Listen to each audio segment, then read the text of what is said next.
Hi friends, welcome to my channel. ఈరోజు మేమైతే paneer and vegetable sandwich చేస్తున్నాం ఫ్రెండ్స్.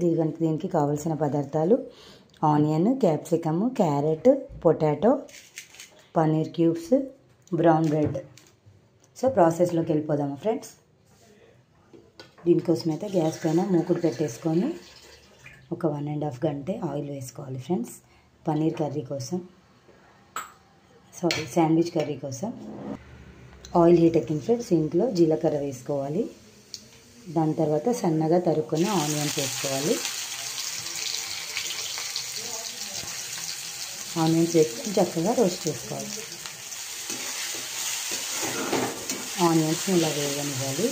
కొంచెం ఆనియన్స్ వేసాక దాంట్లో క్యారెట్ ఇవన్నీ వేసుకోవాలి. ఆనియన్స్ వేగిపోయాయి ఫ్రెండ్స్. సో ఇప్పుడు మనం వచ్చేసి సన్నగా తరుక్కున్న క్యాప్సికమ్, క్యారెట్, పొటాటోస్ అన్నీ వేసుకొని చక్కగా కలుపుకోవాలి. ఇలా కలుపుకున్నాక కొంచెం సాల్ట్ వేసి మూత పెట్టుకోవాలి ఫ్రెండ్స్. ఎందుకంటే సాల్ట్ వేస్తే త్వరగా అవి కుక్ అవుతాయి. ఇప్పుడు మూత పెట్టేసుకోవాలి. ఒక 2 నిమిషాలు మగ్గనివ్వాలి. 2 మినిట్స్ అయింది ఫ్రెండ్స్. ఒకసారి చూసుకున్నాం. ఒకసారి మళ్ళీ కలిపేసుకొని మూత పెట్టేసి కొంచెం ఇంకా మెత్తగా అవ్వాలి.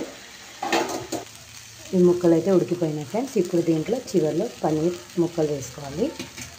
పన్నీర్ ముక్కలు వేసుకొని కలుపుకున్నాక దీంట్లో కొంచెం రుచికి తగ్గట్టు కారం, ధనియాల పొడి, మ్యాగీ మసాలా. ఈ మ్యాగీ మసాలాతో టేస్ట్ చాలా బాగుంటుంది ఫ్రెండ్స్. తగినంత ఉప్పు వేసుకొని అంతా చక్కగా మిక్స్ చేసుకోవాలి. ఇప్పుడైతే శాండ్విచ్ కర్రీ రెడీ అయిపోయింది ఫ్రెండ్స్. ఇప్పుడు మనము దీన్ని పక్కన పెట్టేసుకొని బ్రెడ్ రోస్ట్ చేస్తాము. పెనం పెట్టుకొని, పెనం హీట్ ఎక్కింది ఫ్రెండ్స్. ఇందులో కొంచెం నెయ్యి వేసేసుకొని 2 బ్రెడ్స్ పెట్టుకొని రోస్ట్ కానివ్వాలి మీడియం ఫ్లేమ్లో. ఇలా అటు ఇటు తిప్పుకుంటూ రోస్ట్ చేసుకోవాలి. బ్రెడ్ అయితే రోస్ట్ అయిపోయింది ఫ్రెండ్స్. ఇప్పుడు దీంట్లో మనం చేసుకున్న కర్రీని పెట్టుకోవాలి.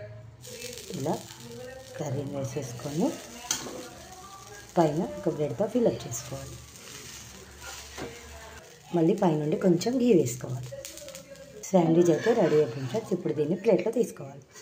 చూడండి ఫ్రెండ్స్, శాండ్విచ్ అయితే రెడీ అయిపోయింది. ఎంత బాగా పన్నీరు, క్యారెట్ అన్నీ బ్రౌన్ బ్రెడ్తో చేసుకోండి. మీరు చాలా హెల్తీగా ఉంటుంది. నా రెసిపీ కనుక నచ్చినట్లయితే లైక్ చేయండి, షేర్ చేయండి, సబ్స్క్రైబ్ చేయండి ఫ్రెండ్స్. Bye friends.